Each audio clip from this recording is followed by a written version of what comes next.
So what you're looking at right here is the letter of commutation that I received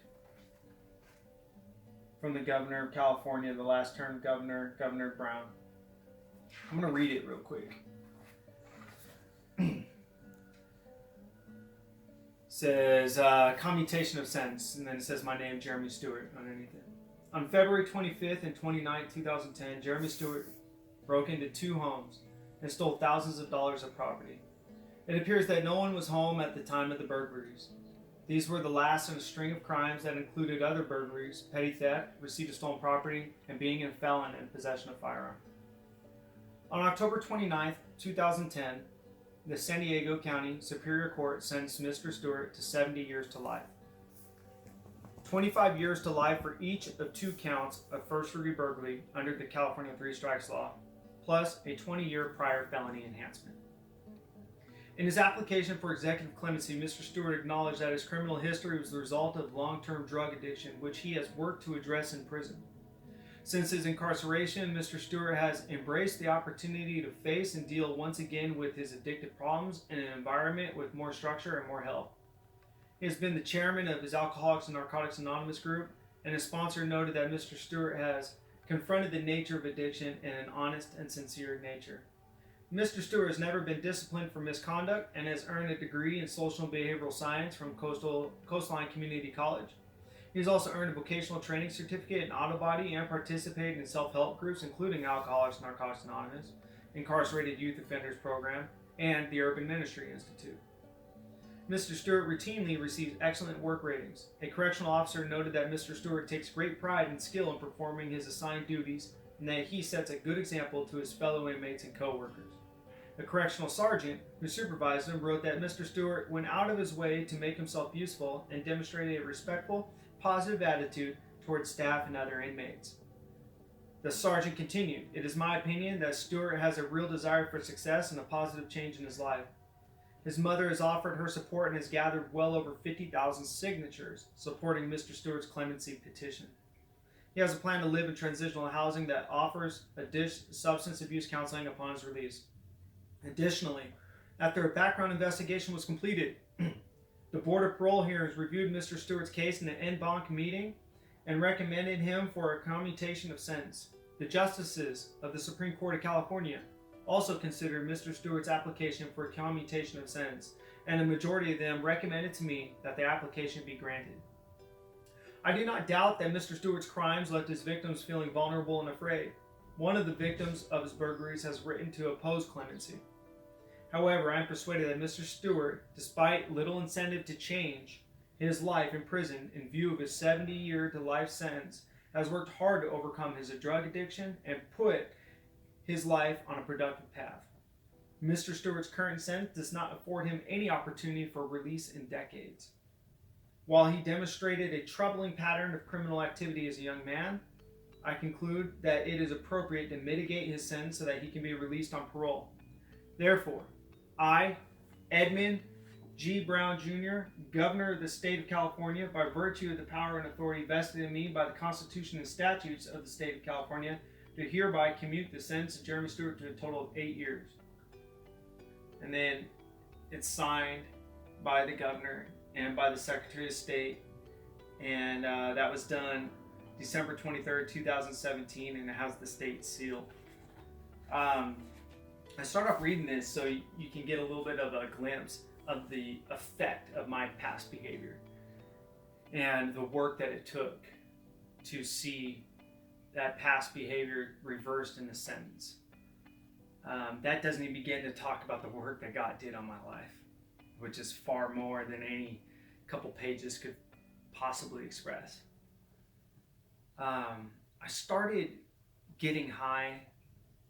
I smoked weed my first time when I was 11 years old. That's where it started for me, it was weed. I know not everybody goes from weed to crystal meth. I know, but it is common for weed to be, as you've heard it before, a gateway drug. So I think it's kind of funny. I drive by and I see all these, these distribution centers set up where it's legal now, and I'm baffled by it. But hey, no judgment here as far as anybody who chooses that route. But I'm just saying, for me, that was a no-go. there was a liquor store that I grew up around in Santee City Hall, and they used to sell me and my friends alcohol when I was 14 years old, 13 years old, 14 years old, 15 years old. And I remember going up and getting, 40 ounces, blood 40 ounces of Mickey's Ice, Old English 800 and all that stuff. And we'd get cigarettes and we would just drink, smoke weed and, do our thing. And here we are, not even old enough to drive a car yet. And it was always fun to go into garages and steal beer out of garages when we saw them open. Our cars were unlocked. We'd open the door and steal a change out of the ashtray or cigarettes on the dash or whatever we could out of there. It was just something that we did. It was normal. I remember one day one of my buddies comes up to me and he's got some speed, crystal meth. And up to that point, I never wanted to do that. But he's like, hey, you want to go smoke? You want to try some of this? So I was like, yeah, let's go. And we went over to Woodland Vista Park in Santee. And it was the first time I ever smoked crystal meth. And I was hooked. I was up all night. Immediately the next day, I was calling him up. Where do I get more? What do I need to get? How much money? You tell me. So everything that I had that was nice went right away. Gold chains from my dad.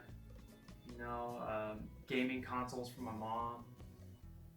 And when I ran out of stuff, then I started taking from my mom and my brother, any other vulnerable family members, just to be able to go get that and go get high. Eventually, they started catching on to that, and it was, the next victims, neighbors, cars, tools, pawn shops. Using pawn shops to go. That was the first time I got arrested. Took a router to a pawn shop while I had somebody else do it. And, my name got thrown in the mix and I went to county jail for commercial burglary. I was released in 3 days, and this was a cycle with me for a while. 18 years old, 19 years old, 20, 21. Spent my 21st birthday in jail. Thought that was cool. Then I went to prison. The judge got tired of it. And while in prison, they pulled me out of prison and said, hey, Stewart, you got court. You got to go back to court. So I go back to court. Originally, I had 2 years with half. That's what I was doing as a minimum inmate, meaning I was low risk, low security inmate, and I was going to go to a low risk, low security yard, and it was just going to be, hang out and chill, right? And while in the reception yard at Donovan State Prison, I was about 1 a.m. or no, 2 a.m. I get a kick on my door from the correctional officer, the CO. She kicks my door. She's like, Stewart, you got court. Wake up. And I'm thinking, nah, that's crazy. I already got sentenced. What do you mean court? She said, no, you got court. Get up. Get your things rolled up. Roll up. All right. Go to court. That time, they take me back to county jail. I go through booking all over again. And, just that icing on the cake, here I am getting a new charge from something that the DA's office picked up while I was in custody that I did when I was on the streets. I call up my girlfriend and my homeboy answers the phone, and it's just like, well, yeah, she's gone. And so get charged, and it's residential burglary. In the state of California, residential burglary is a strike. So go back. The lawyer, the public defender, after talking to the district attorney, made it this really sweet deal for me. Hey, just plead guilty, take the strike, and we'll give you 2 years for it, and the 2 years will be ran concurrent with the 2 years you're already serving. So you won't get any extra time. Just sign it and get the first strike. Well, I didn't know that what I was setting myself up for, but I took it. I got out a year later, 2 years with half. Quickly went back to the same behavior patterns. I started breaking into houses more because that's where the money was at. And sure enough, within a year, I get busted again. Strike two. Get out again. Get busted again. This time, though, I was thinking, well, you know what? If I have a kid, if I get married, stuff like that, maybe I'll stop. Maybe I'll stop. I was a 2-striker. I knew that I had to stop. I knew they were going to come and get me if I didn't. And I couldn't. I just couldn't stop for the life of me. I was feeding my 1-year-old son at one moment, and then the next moment going out and burglarizing a house. And I thought I was a good dad because I would take my son and leave him upstairs while I smoked crystal meth downstairs, so he wasn't in the smoke at least, you know.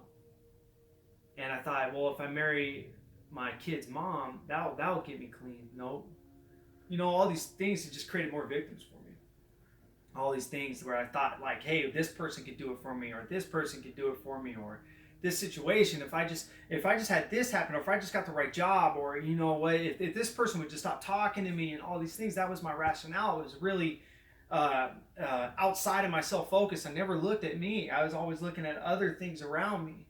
And if everything else just got right, then I would get right, you know?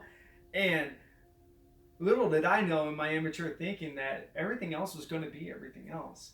The only thing I could control was myself. And even then, I couldn't even control that.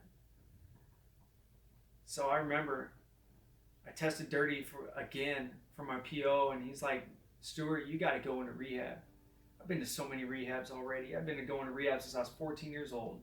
I didn't touch base on that with you just a few minutes ago, but I've been in so many rehabs. I mean, Rescue Academy for a year, McDonald's Center 3 times, Sharp Hospital once, Fellowship Center twice, the STAR program with parole a bunch of times, McAllister Institute, outpatient, inpatient, you know, Lulu's detox for parolees, Lulu Porter's detox. I've been to all those things, and so when he told me I needed to go to rehab, I knew the deal. He said, this time if you don't go, you're going into prison, though, if you don't go and successfully complete. But I want a residential treatment program out of you. So I knew I had to go live at a rehab. At the time, I'm paying rent and all the other expenses I had came out to about $2,300 a month I needed. So I could go into a 6-month rehab, which was free, like Fellowship Center or something. But then I'd have to come up with 6 months worth of rent, you know, for my wife and kids, you know. Or I could go to a 30-day program, come up with 1 month of rent, come up with, you know, the money for the 30-day program. 30-day program cost a lot. So I went and hit some houses. I decided I was going to 30-day program. I had a house with a lot of gold in it. And a lot of jewelry. A lot of diamonds. I got enough money to go to the private rehab. I still remember the look on the guy's face when I handed him all cash. And 3 days into that, I got a call from my wife telling me that the cops were there. They're looking for me. I just asked her, did they say why? And she just said, you're breaking into homes again and they want to stop you. I said, all right. So I split. Gone. Got my pack of cigarettes, got the little bit of money that they allow us to carry on us at the rehab, and I bounced. Left my clothes, left all my personal belongings in the rehab safe, and I just took off. And I got a lawyer. I had to let my mom again know that, hey, the cops want to get me. I didn't even call my mom directly. I called up my aunt. I still remember I was in the car with my buddy, and we were going to the Connect's house because I had to get some more speed, crystal meth, you know, for this little trip that I was taking before they came and got me. I just wanted to rock and roll. And on my way, I called up my aunt and I said, hey, cops are looking for me again. And she started crying because she knew the situation. Being a 2-striker, she knew what that meant.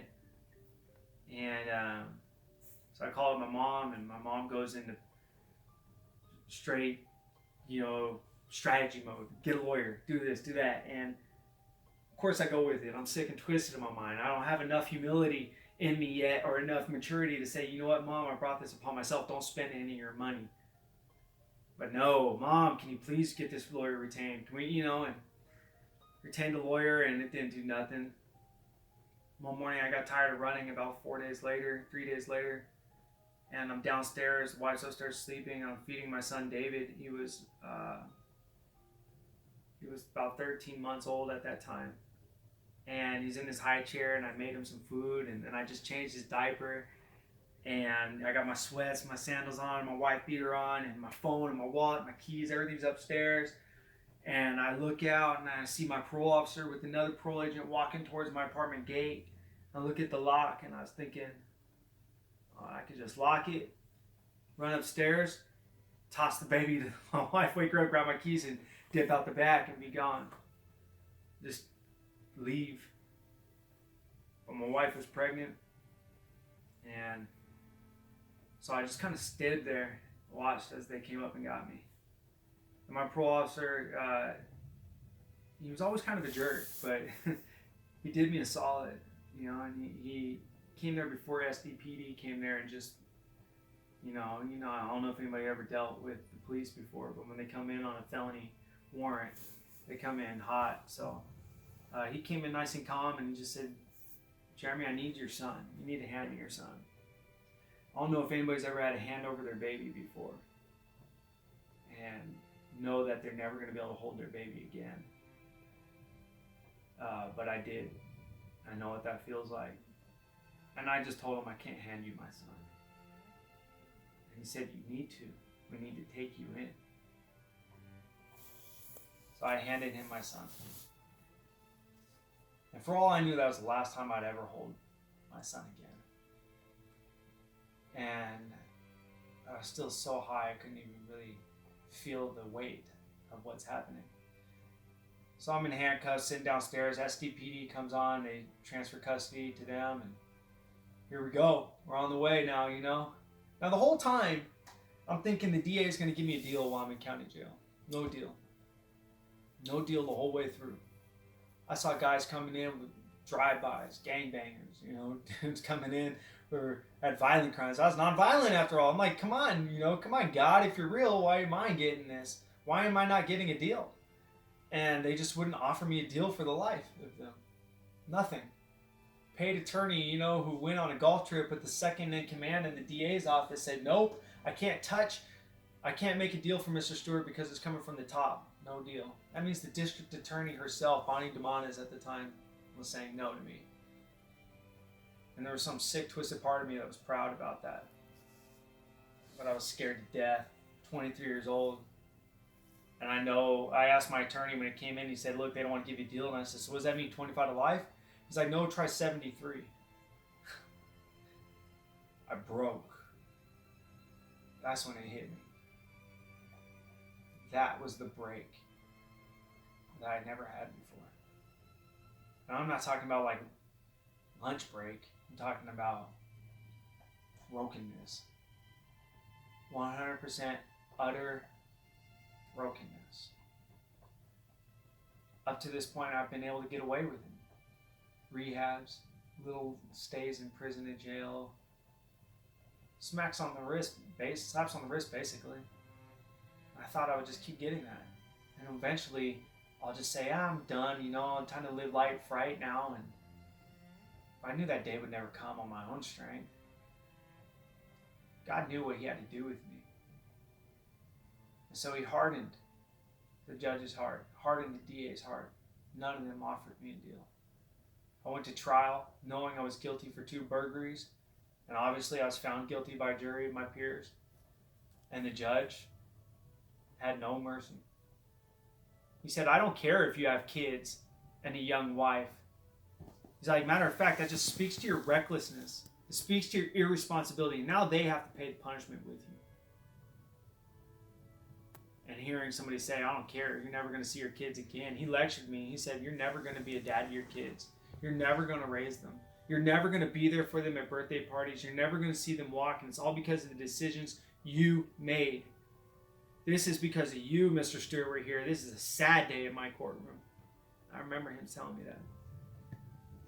I remember my mom begging, pleading, thinking that she said things like, I'll pay for him to go to rehab. Knowing I've been to rehabs more time than a handful of men will ever go in their life. Knowing that it wouldn't work too. She was just pleading. I mean, any moms out there is hearing this, you just imagine if the system has 100% control of your boy and you have zero power to save him from it.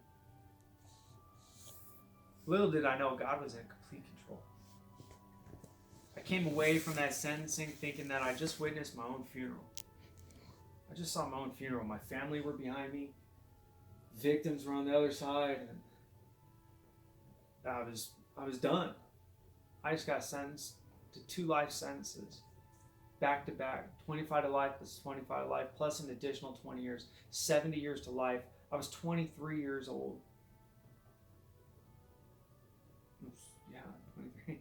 No, I'm sorry, 25. 25 years old, 23 was strike two. And I just thought, I just witnessed my own death. Crazy. I was shocked, I was stunned, I was broken, I was hollow, I was lost, I was scared, I was a wreck. I was exactly where God needed me to be. That's for sure. I get back to the building and I'm just seeing God's handprint everywhere. On every step I take with me down this road, because He knew it was too much for me to handle on my own. He knew I couldn't deal with it on my own. He let me feel the weight of my punishment, but He did not leave me alone.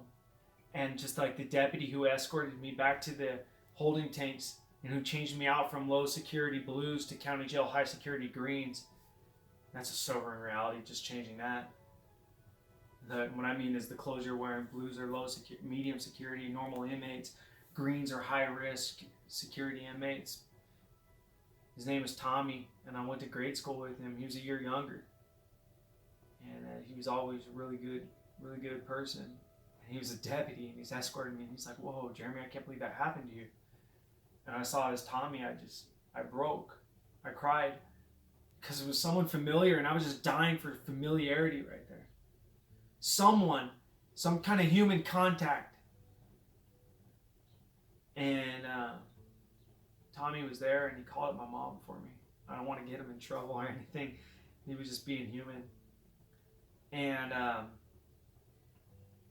God was there. When I got back to George Bailey Detention Facility, God was there too, in the form of the deputies and the sergeants. Man, they ended up liking me. I was a decent inmate. I didn't cause trouble, and they knew I was just another young guy hooked on drugs, making bad decisions, and there's a little bit more on that though. But they were asking me, "Hey, do you want to just stay right here? You don't have to go back to the mods. You can stay right here and just chill and collect yourself a little bit," because they could see that I was broken. And I said, "No, I just want to go back."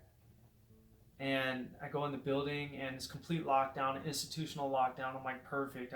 I can't even get out and socialize and get out in the day room and make phone calls right now. I got to go from sentence to double life straight into my cell, and I couldn't do it, so I just stayed out. Oh yeah, and then they had to move me from the area I was at into a high security area. I was in medium security. They had to move me to high security, so I was out in the day room waiting for that, and I was talking to all the guys who I spent months with in there while I was fighting my case. I mean, these guys were crying with me.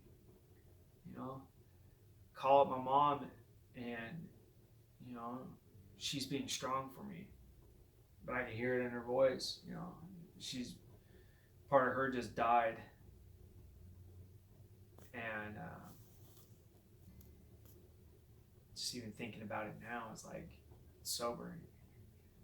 But she was staying strong for me. Hey, we're gonna fight this.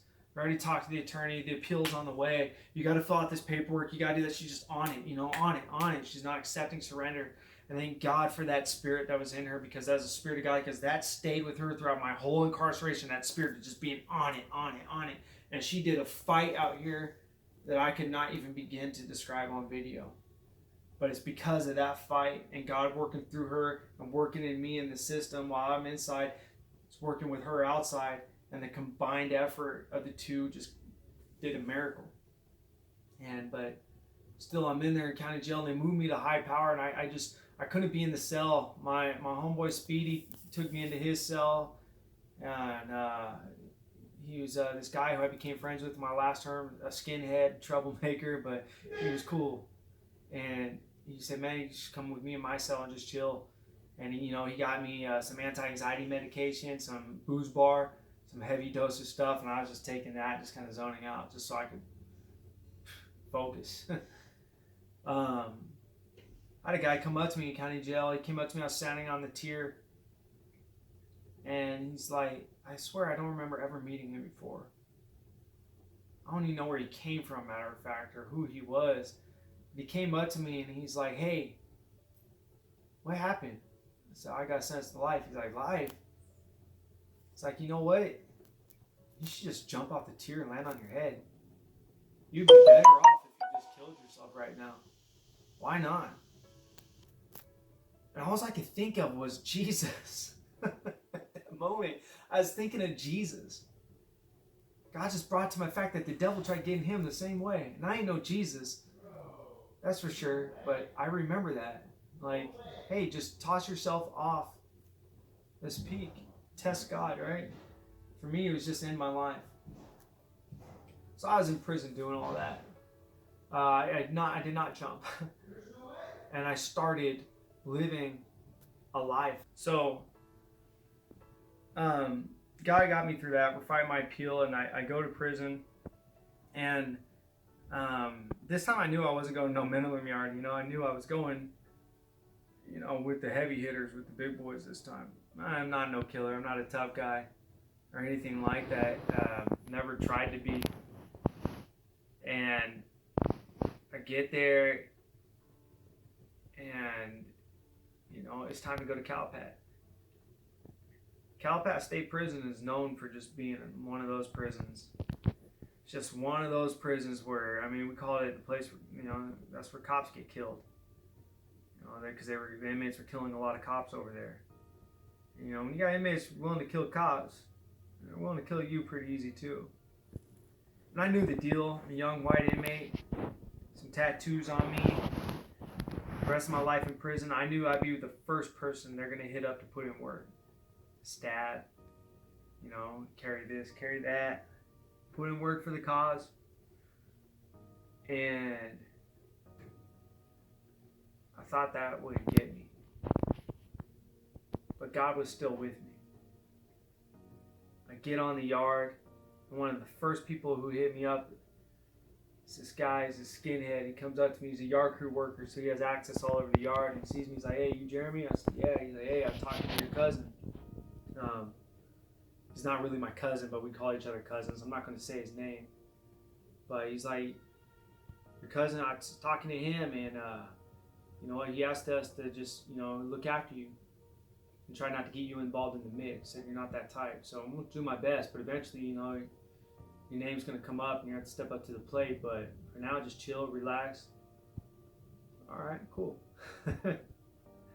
Here's this skinhead, dude doing this. And I'm just like, okay, okay. And so I'm at Calpat.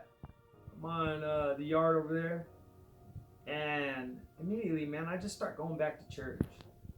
And trust me, I know a lot of guys say, "Oh, you go to church to hide in there." Trust me, you're a Christian, you get touched in there too. You're not hiding in Jesus. I knew plenty of people say, "Oh, I can't get involved that right, I'm a Christian," and they got hit up. In my opinion, it's harder, a lot harder, to do that in there.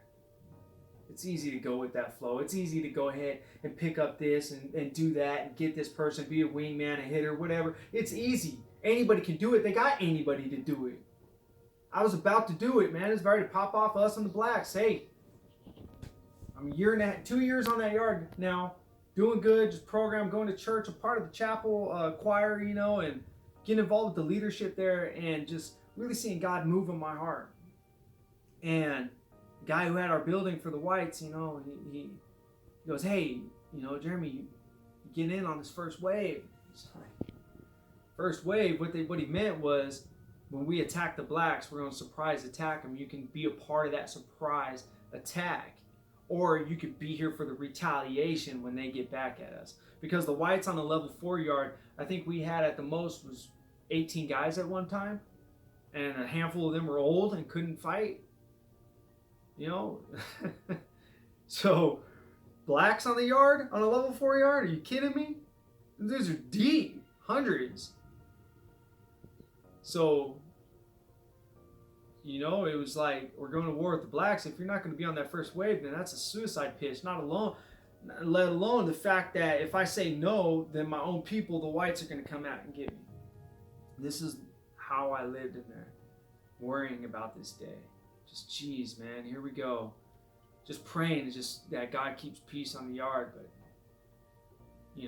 our yard was a hole kick out, meaning that guys who were in the hole were coming out of the yard onto our out of the hole onto our yard, and they had these notes on them called kites.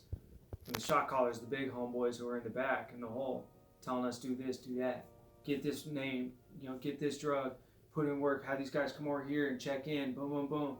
all this different type of stuff, and all it meant was that we had to get violent and we had to get taken off the yard through violence. That's all it meant. And sure enough, we got orders, get off on the blacks. Hey, Jeremy, you gonna be on the first wave? I told him no. He's like, you know what that means? I said, yeah, I know what it means. He said, all right. And I knew they didn't have the numbers to come and jump me and get me and hit me. They lose 3 whites if they did that, me and 2 others. So I knew they were going to do that at least then. I knew as soon as I go to the hole, whenever that is, that I would get taken care of back there. They'd send a guy into my cell and stab me up, and that'd be it. So I'm really thinking about the decision I just made to not get involved on this racial riot. And I called my grandfather, who was alive then, big Christian. I said, Grandpa, I'm in prison. And prison requires us to do certain things that we wouldn't normally do in the real world. It requires us to be somebody who we know we're really not. Do you think God understands that and that I would get a pass? Because remember, at the time, man, I'm walking with the Lord now. I decided I'm done living the way that I used to live. I don't want to get high anymore. I don't want to live a selfish life anymore. I don't want to be lazy. I want to work. I want to do things. I want to be alive. And yes, you can be alive in prison. That's a side note. But my grandpa said, son, I don't care if they kill you. You do not run with them. I really was thinking that my grandfather was going to tell me, go ahead. He was a Marine. He, he was a man's man. Grew up in the old greaser street gangs with knives. So I knew he understood violence quite well. And I was thinking, if anybody's going to go ahead and give me, all I needed was a pass from him. And then my conscience would be cleared to go ahead and do whatever I needed to do in there. I wasn't afraid of the physical act. I just didn't want to live in a way to where I couldn't stand myself anymore. And he said, you don't care if they kill you. So, oh, great. Now I'm going to die.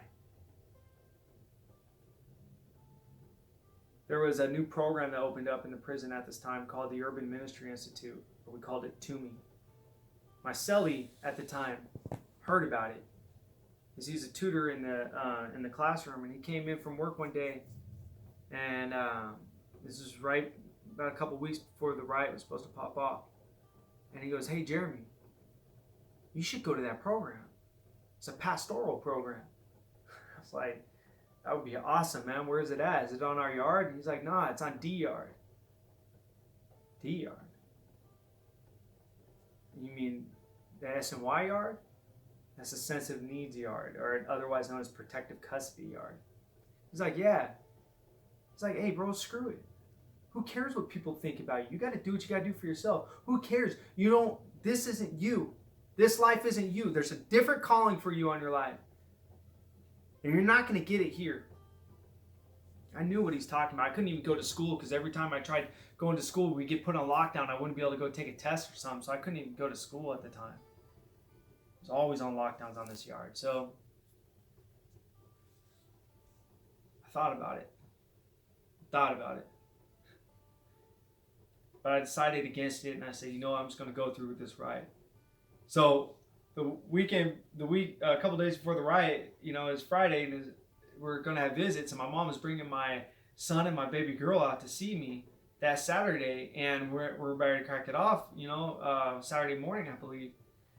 And so I called her up Friday night. I said, hey, through coded language, like, hey, don't come and visit me because we're not going to have visits. She's like, why? I was like, well, maybe I shouldn't have said this, but I was like, I'm going to be in the hole. What do you mean you're going to be in the hole? What are you doing? Are you okay? I said, no, I'm fine. It's okay, Mom. Look, it's just normal routine type stuff. It's nothing. It's no big deal. I'll be fine. Don't trip. It's all good. I just want to let you know, don't waste your gas, stay home. She said, okay. Well, actually, I called up my grandma to tell her that. And so my grandma calls up my mom and tells her that. And my mom, being the person she is, this gung-ho woman who just doesn't put up with nothing, calls up the prison, gets the warden on the line, and asks the warden, why is her son going to the hole? And I'm not in the hole yet. The next morning, on my way to work, right before this whole thing with the blacks was supposed to happen, I get called into the lieutenant's office. And the lieutenant at the time, I can't remember his name. He goes, "Stewart, what the?"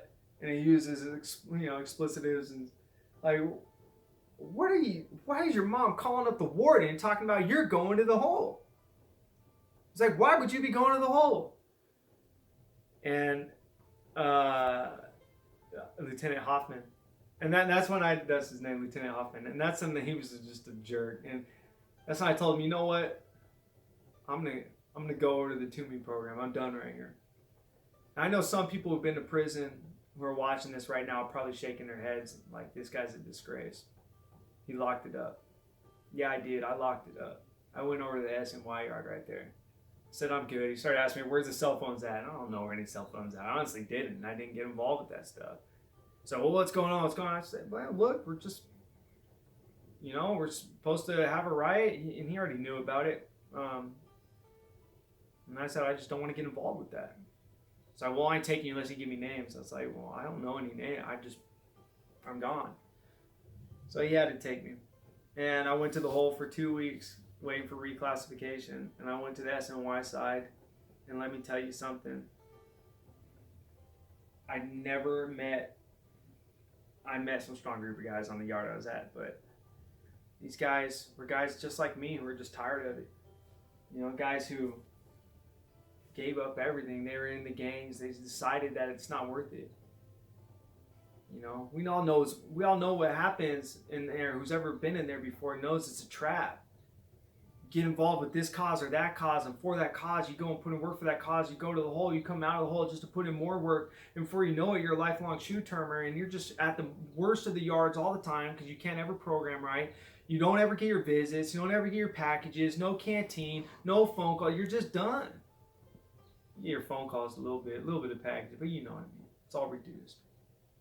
So I went over there and I got involved in the ministry. Became, if you will, we don't have titles in there, but an inmate pastor. Started going through the seminary school, graduated the seminary school 5 years later. It was a long time. It's a lot of units and hard to get a bunch of units in. My point is that God was in control of this thing the whole way through. About 3 years prior to my release, all my appeals were done. I had no more action with the courts. The court said, nope, you were sentenced justly and rightly. There was no unfairness in your trial.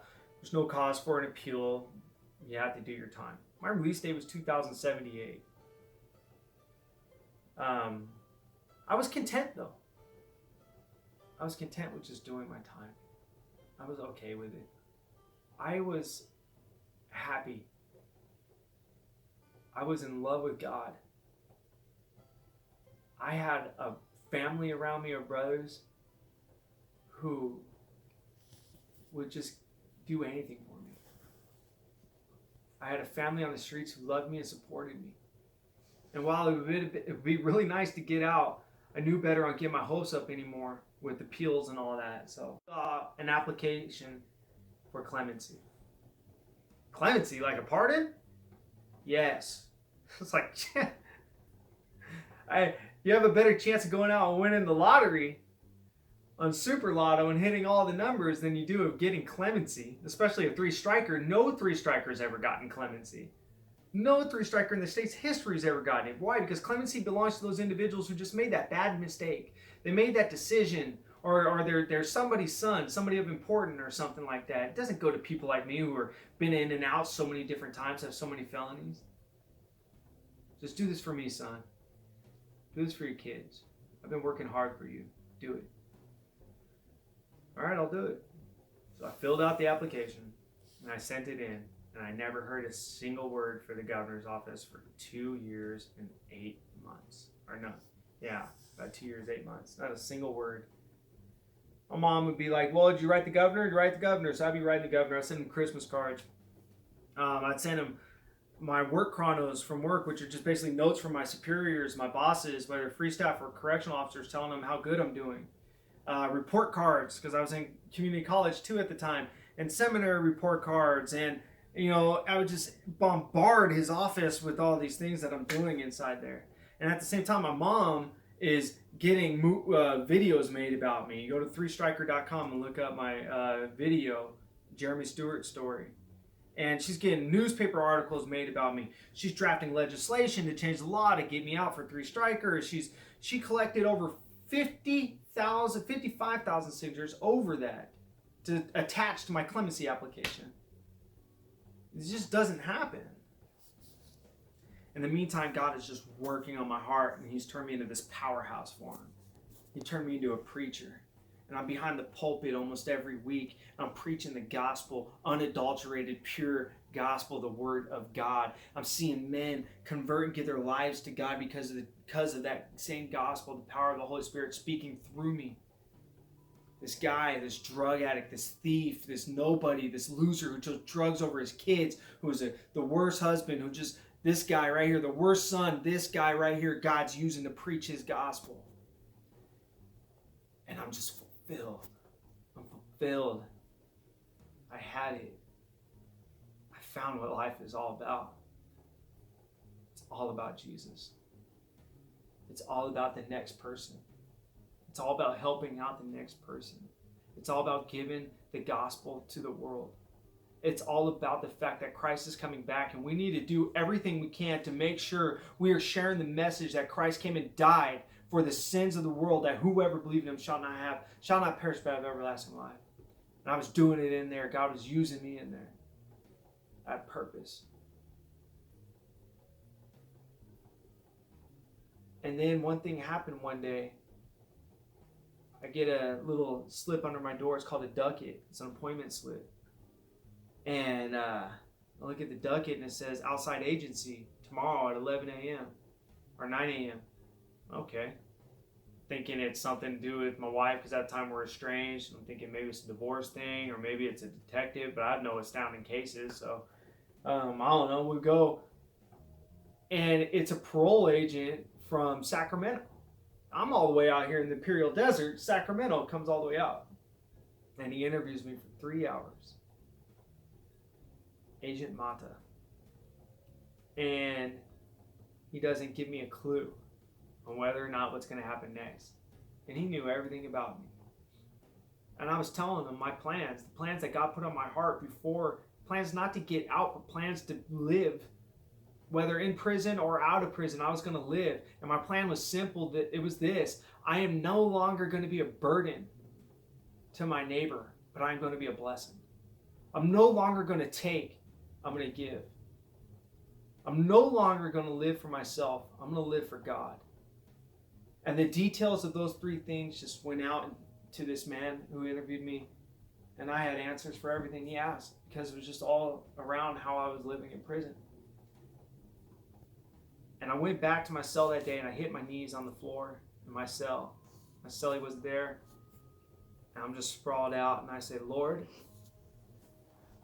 if I get out and stop loving you and stop serving you, then don't let me out.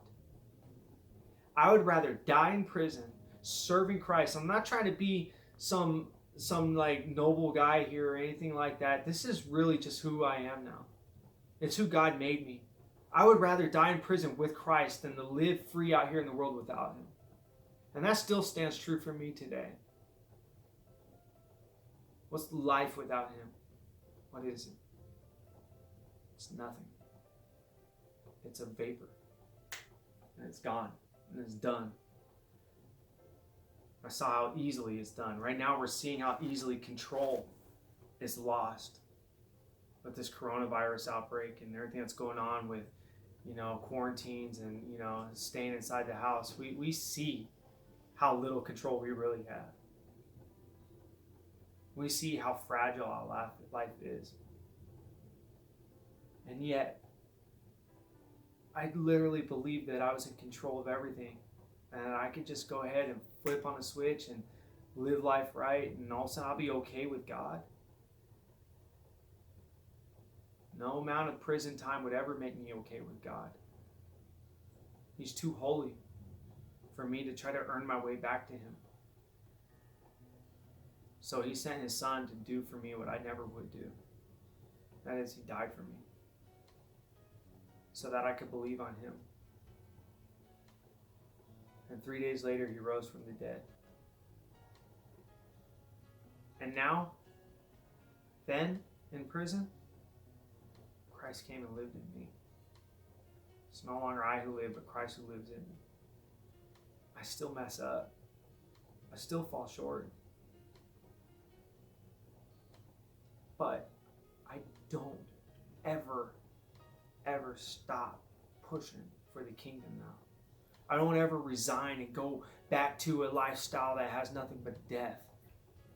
I accept the struggle. I accept the pain. I accept the sin sometimes and understand that it's just sometimes what I'm going to do. But I don't let it defeat me. I pray. I get on my knees. I talk to a God who's greater than anything or anyone.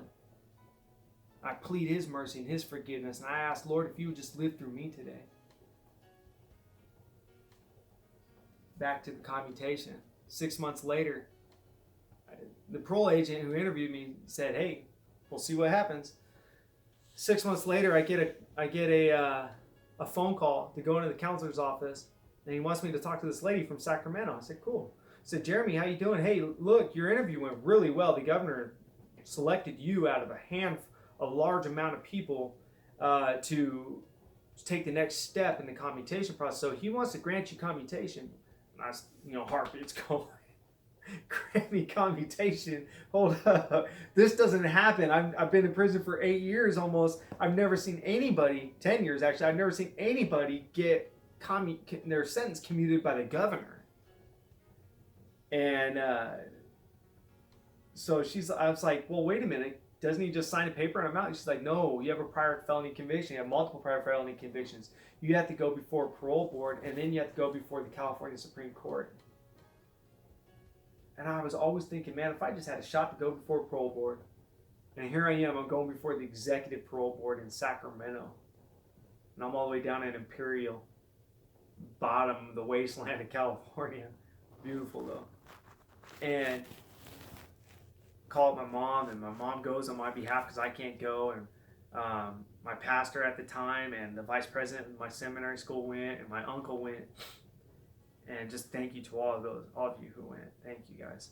And they spoke on my behalf, and the parole board voted unanimously, except for one other person. It was 13 to 1 vote to support my commutation.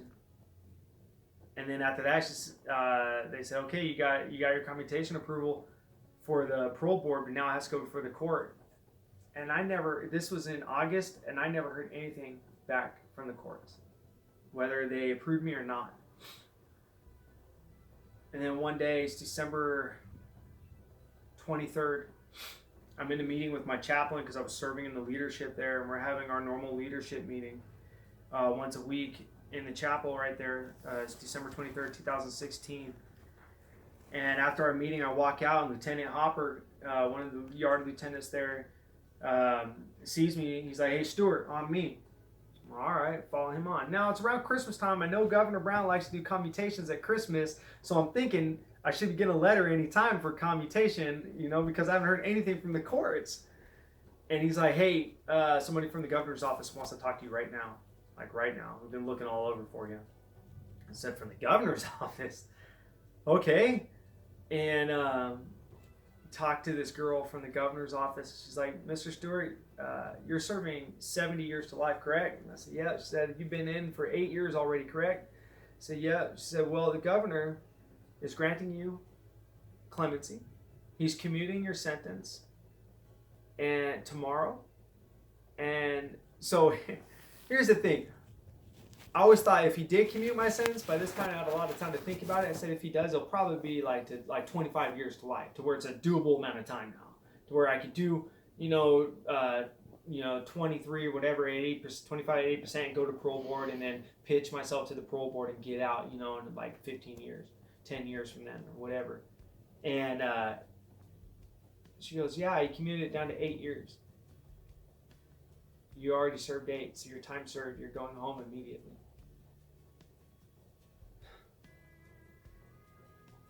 Wow.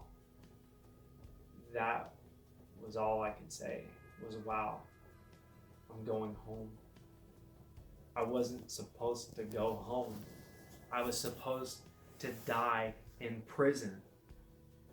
I was supposed to die. I was supposed to die. I should be in prison right now. But God saw fit for me to be out. I believe it's to carry this message to you. I believe God wants you to know about His power. How He'll work in the most desperate of storms. How He'll harden people's hearts around you sometimes. How He'll do things sometimes that seem contrary to what you want and are contrary to what you want. That His wisdom is prevailing. And He's waiting for you to be broke. No matter where you are or what you've done, even if you're just that housewife who's at the house and you never even got the speeding ticket before, let me just tell you, you need to be broken too. We all need to be broken for the sins that we've committed in our hearts. Even the thought of looking at a woman in lust is adultery. Putting anything above my God is idolatry. Money, my marriage, my kids, anything, my work above God is idolatry, and God says that is sin. We all need a Savior. I needed one in an extreme way, but I'm here to tell you, so do you. Christ is coming back. I don't know when, but I know He's real. I know He's alive. And I'd love to talk to you more about that, but for now, I just want to close by just saying that I'm out here. This letter of commutation was issued December 23rd, 2017. It's March 2020. I'm married. I have my kids in my life. I have 2 more kids in my life now through my marriage. I'm employed. I'm 1 semester away from getting my bachelor's degree. We lead a Bible study at our house, my wife and I. And I'm not perfect. I'm far from it. God's still got a lot of character things He's working on me with. But He's alive and well in my life today. And that wouldn't be possible if it weren't for Jesus and what He did. So I hope this brings you hope. I hope this brings you the sober reality that if you don't have Jesus, He's someone to start looking into. Thank you. Bye.